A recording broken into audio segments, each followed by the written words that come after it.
Hello et bienvenue à tous dans ce 101e numéro du Rétro. Merci à tous ceux qui soutiennent la chaîne et qui permettent de continuer la grande aventure des NBA Stories. Cette vidéo a été réalisée en partenariat avec Talent Édition. Cette maison d'édition française est une pépite pour tous les amateurs de sport et notamment de NBA. Éditeurs des biographies de référence de Michael Jordan, de Kobe ou encore de Magic, ils ont une collection impressionnante pour tous ceux qui veulent se plonger dans l'histoire de la Grande Ligue. Il y a quelques semaines, ils m'ont contacté au moment de la sortie de Three Ring Circus de Jeff Perlman. Quel plaisir de se replonger dans l'histoire parfois tumultueuse, souvent houleuse, mais toujours passionnante de Shaq et Kobe. Best-seller aux États-Unis, ce livre est enfin disponible en français. Un conseil, foncez. Si vous souhaitez en savoir plus sur ce livre, cliquez sur le lien en description ou rendez-vous dans vos librairies. Entre-temps, rejoignez-nous sur Instagram pour tenter de remporter un exemplaire offert par Talent Édition. Merci à Philippe Bandy et aux autres intervenants pour avoir participé à cet épisode. Journaliste sportif de référence pour le New York Daily News, Bandy est également l'auteur de Tip Off, un best-seller sur l'histoire de la draft 1984. Now the second choice, owned by the Portland Trail Blazers. Let's go to the commissioner, David Stern. Portland selects. You're listening to WNYC. Guys, can you believe it's already 1984? Ah, 1984, une année marquante dans l'histoire de la NBA. C'est les 80s, cette décennie colorée, symbole du renouveau de la Grande Ligue. Cette année-là, les finales ne pouvaient pas être plus jouissives. Les Lakers de Magic Johnson face aux Celtics de Larry Bird. Ah oui, les cauchemardesques années 70 étaient révolus. Grâce à Magic et Bird, la NBA s'était retrouvée une véritable notoriété. Mais, contrairement à ce que l'on pourrait croire, la popularité de la ligue était encore loin d'être incontestable. Back in that era, basketball was not as big, of course, as it is today. Just as an example, Magic Johnson and Larry Bird, those basketball games were played after the nightly news. We keep hearing about the glory days of Larry Bird and Magic Johnson, but even back then, with them, the NBA Finals were being shown on delay. They were shown on tape. They weren't shown live on broadcast. Muhammad Ali opening up. When I was first starting as a journalist in the 1970s, the sports writers here in America, all they wanted to cover was baseball, boxing, and horse racing. Those were the three big sports. Nobody really cared about basketball at all. You have to remember, back then, these athletes in the NBA were far more accessible to us reporters because they were trying to sell the product still. But back then, you know, somebody like me who covered the league regularly could just get on the telephone and call any athlete in the league pretty much when they were at a hotel or whatever and speak to them at length. And that included Michael Jordan, that included Charles Barkley. There was a sense of the players were still trying to sell the product. Après avoir permis à la NBA d'éviter la faillite, le commissionneur Larry O'Brien passe la main en 1984. Son successeur, un avocat aussi malin qu'ambitieux, David Stern. Pour le New-Yorkais, hors de question de s'arrêter à Bird et Johnson. Il fallait toujours plus de têtes d'affiche bankable. Si seulement le destin pouvait lui donner un coup de main. You know, David Stern comes in and it's quite a challenge actually to get this thing going. And then, you know, God gifted him the 1984 draft. Adoptée par la NFL en 1935, puis par la NBA 12 ans plus tard, la draft est une tradition spécifique au sport américain. Tour à tour, les franchises sélectionnent des jeunes joueurs, venus bien plus souvent du circuit universitaire. Les pires équipes obtiennent les meilleures positions. Tout est fait pour constamment renouveler le niveau de la ligue. Avant 1984, la draft NBA n'était qu'un discret événement, suivi par quelques aficionados. Mais cette année-là, David Stern décide d'en faire un véritable programme télévisuel. 3 hours, the USA Cable Network wishes you to join us. We paid the USA Network to produce the draft. That's how difficult it was to get an audience for it. En 1985, David Stern instaura une loterie pour déterminer les positions de la draft. Mais en 1984, le premier choix se jouait encore au pile ou face entre les deux pires équipes de chaque conférence. Autant dire que la chance pouvait ô combien écrire l'histoire. En 1969, c'était grâce à un heureux tirage que les Milwaukee Bucks shippèrent Kareem Abdul-Jabbar aux Phoenix Suns. Depuis son instauration, le système de la draft avait fait ses preuves. Une zone d'ombre subsiste toutefois, le tanking. Cette vicieuse stratégie qui pousse une équipe à perdre volontairement pour drafter haut. Une franchise en avait fait sa spécialité, les Houston Rockets. C'est à la suite d'une saison cataclysmique, suivie d'un pile ou face gagnant, que Houston mit la main sur le phénomène Ralph Sampson en 1983. Mais les Texans n'en avaient pas fini de vouloir perdre. En 1984, c'est face aux Portland Trail Blazers que les Rockets jouèrent encore une fois le précieux sésame. Contrairement à Houston, Portland n'était pas aussi bien placé grâce à sa médiocrité. C'est au travers d'un échange réalisé 3 ans plus tôt avec les Indiana Pacers que les Blazers avaient obtenu leur choix 84. Pour la toute dernière fois de l'histoire, la pièce allait s'envoler. Portland calls tails. Here goes the flip.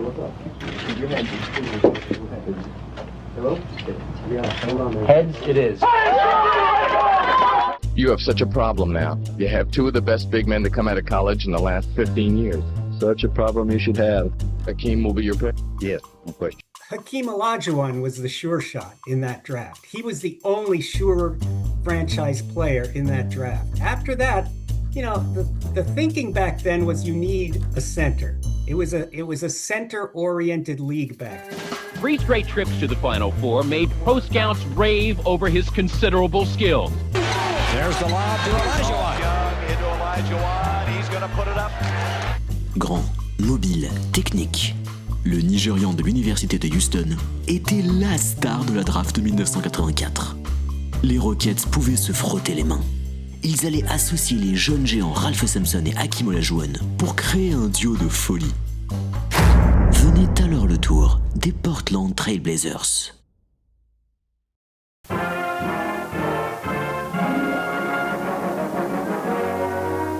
Oregon, 1970. Ce magnifique état au paysage de cartes postales n'était pas de ceux qui secouaient l'Amérique. Dans l'ombre de la Californie, l'Oregon attirait surtout les amateurs de paisibilité et d'air frais. C'est pourtant là, à la surprise générale, que la NBA posa ses bagages en 1970. Alors compétition à la popularité confidentielle, la NBA fit le pari de s'installer dans des villes sans aucune concurrence frontale avec d'autres ligues. L'homme d'affaires Harry Glickman réussit son tour de magie. Les Portland Trail Blazers venaient d'être créés. Une aventure de courte durée ? Pas du tout.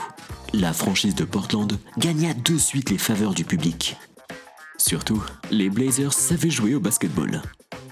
Championne en 1977, l'équipe ne manqua ensuite quasiment jamais les playoffs. En 1984, Portland pouvait compter sur la présence du jeune et spectaculaire arrière Clyde Drexler. La draft tombait donc à point nommé pour lui associer une jeune star.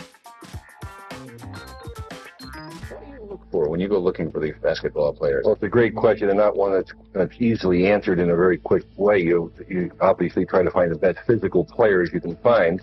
Robert Parrish on the Celtics was a key element. Moses Malone with the 76ers. These were players who dominated, and the sense was you build your team around the center. So given that, the idea of drafting a shooting guard at the number 2 spot seemed a bit precocious. I'm thrilled that we'll be having the opportunity to draft the second best player in the college draft. I think this is one of the best crops in recent years. It is very unusual that you will get 6 potential superstars. En amont de la draft 1984, cette cuvée était déjà annoncée comme très prometteuse. Derrière Hakeem Olajuwon, d'autres prospects se démarquaient. L'un d'eux portait le nom de Sam Bowie. Haut de 2,16 m, le pivot de Kentucky était dans la lumière depuis bien longtemps. Au lycée déjà, il avait été élu meilleur joueur de l'année, devant un certain Ralph Sampson.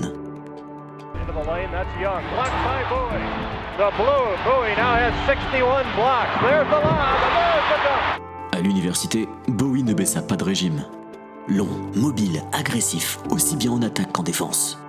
Le pivot possédait les qualités parfaites pour briller en NBA. Mais son CV comportait une tache de poids. Sam Bowie manqua 2 saisons en raison de blessures. Waiting for almost 2 years now, and everybody was saying that if there's a healthy Sam Bowie, my pro career is there. But right now, I'm just worried about getting this cast off and just being able to walk like a regular person. Well, he wasn't compared to him, really. It was like apples and oranges. Bowie was a center, obviously, and he had some injury problems already.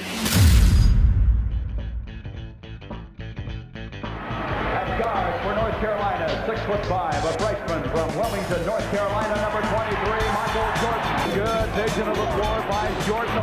Trying to get that ball inside. Michael Jordan, the young freshman. Jordy to Jordan, sprigs out on him. Good coverage defensively.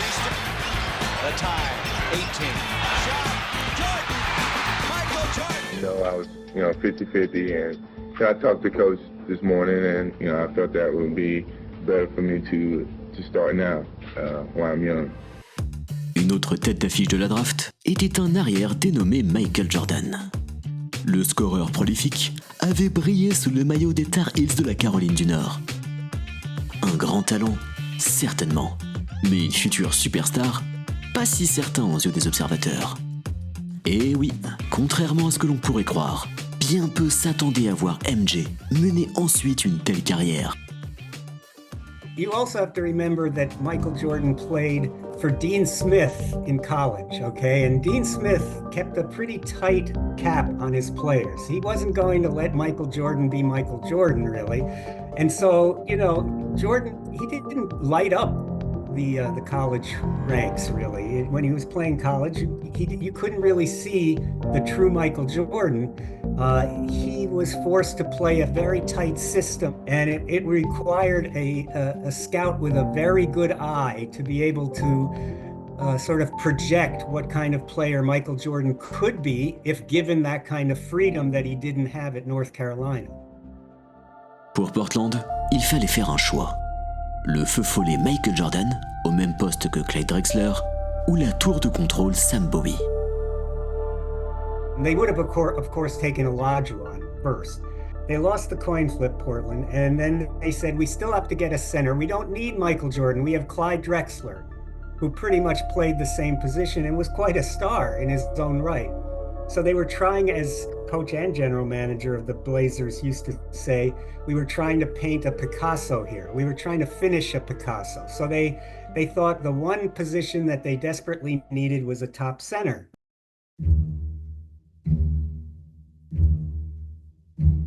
Portland selects Sam Bowie, University of Kentucky. Sam Bowie, the young man who came back from a stress fracture injury, the left shin bone. He was out for 2 seasons, redshirted, and he has come back. He has returned strong.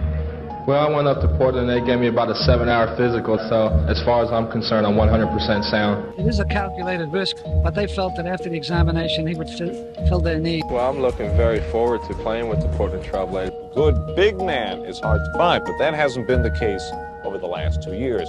The NBA draft in 1983, Ralph Sampson went to the Houston Rockets. And this year, Hakeem Olajuwon will join him there, while Sam Bowie of Kentucky will be picked by Portland. Alors voilà, Portland venait de mettre la main sur Sam Bowie en 2e position de la draft 84. Un fait qu'à cette époque, personne n'avait vu comme une erreur. Pour les Blazers, les pépins physiques du pivot étaient de l'histoire ancienne. Mais ils ne savaient pas que Sam Bowie leur avait caché bien des choses. And I can still remember them taking a little mallet, and when they would hit me on my left tibia, I don't feel anything I would tell them, but deep down inside, it was hurting. If what I did was lying, if what I did was wrong, at the end of the day, when you have loved ones that have some needs, I did what any of us would have done. Du côté de Chicago, le general manager Rod Thorne avait du fil à retordre. Tout comme les Blazers, il était désespérément à la recherche d'un pivot. Contrairement à Portland, les Bulls s'étaient englués dans la médiocrité depuis des années. Qu'allait donc-il faire de Michael Jordan ? Le GM appelle donc ses homologues pour transférer ce pick. Il le propose même aux Supersonics en échange de Jack Sikma, offre refusée par Seattle. Chicago Bulls the team that's ready to go next, and Michael Jordan seems to be the next one up. Sans très grand enthousiasme, Chicago misa donc sur Michael Jordan, en 3e position de la draft 1984. Rod Thorne d'alors s'exprimait. Nous aimerions qu'il mesure 2m10, mais ce n'est pas le cas. Jordan ne va pas redresser la barre de cette franchise. C'est un bon joueur offensif, mais pas forcément au-dessus du lot.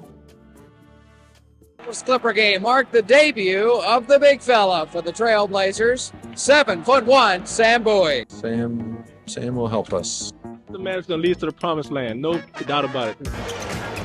Band away, and right there is Sam Bowie. Well, the crowd that came, remember that one. That time he came down and got the block. The jump shot, which he does so well. Bowie from the top of the key.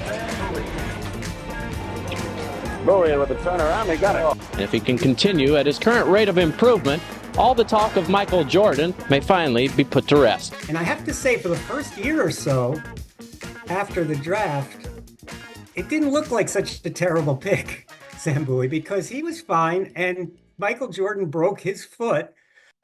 Contrairement à ce que l'on pourrait croire, la saison rookie de Sam Bowie fut tout à fait décente.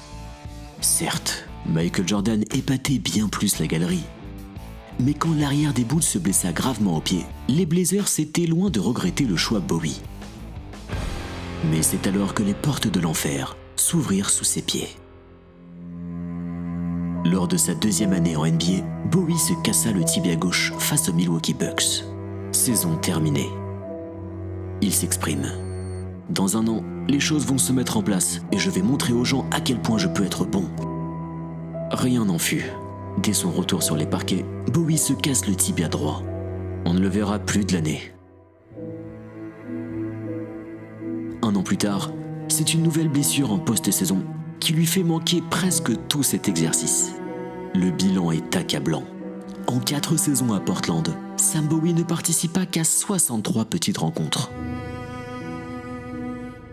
En 1989, l'aventure Sam Bowie à Portland était déjà terminée. Les Blazers se débarrassèrent du maudit pivot en direction des New Jersey Nets.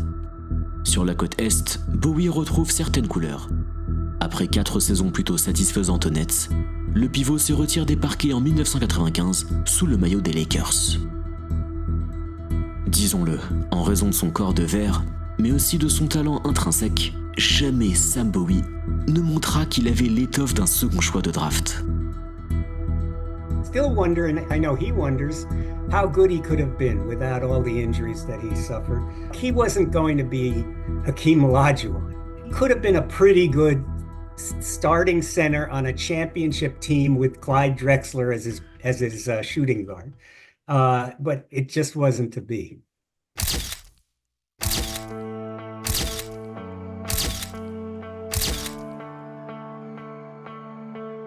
Pendant que Portland se cassait les dents avec Sam Bowie, Chicago vibrait au nom de Michael Jordan. Inutile de vous décrire la carrière du personnage, avec 6 titres, dont un face aux Blazers, et un impact culturel monstre. MJ métamorphosa littéralement l'histoire du basketball. L'histoire du basketball, Portland l'a écrit de la pire des manières, en choisissant le flop Sam Bowie, alors que Jordan leur tendait les bras. Le sort est d'autant plus terrible qu'avec d'autres grands noms tels que Charles Barkley ou John Stockton, la draft 1984 était pétrie de talent. Peu importe, Sam Bowie restera pour toujours considéré comme la plus grande déception de l'histoire de la NBA. L'homme drafté avant Michael Jordan. Depuis son départ à la retraite, le pivot fuit les caméras et a complètement disparu des radars. When I wrote my book, he was the toughest one to track down because he doesn't like to talk about it. I finally got hold of him while he was picking up somebody at the school, I think, and he answered the phone and then realized he had to talk to me a little bit. The whole notion of the disappointment of his own career, feeling as if he let down the city of Portland, and just hearing it all his life, you know, I was picked ahead of Michael Jordan. I was picked ahead of Michael Jordan. It can't be pleasant to hear over and over again. Anytime you mention my name, it's because of the Jordan draft. It's because of all the fractures. But every time I see Michael, I tell him, If he would have never turned out to be the player he was, I wouldn't have to hear all this ridicule about being drafted before him. Michael, great guy, great ambassador for the game, and he'll always be a friend of mine. Arrivés en NBA par la petite porte, les Portland Trail Blazers sont jusqu'à aujourd'hui l'une des franchises les plus victorieuses de l'histoire.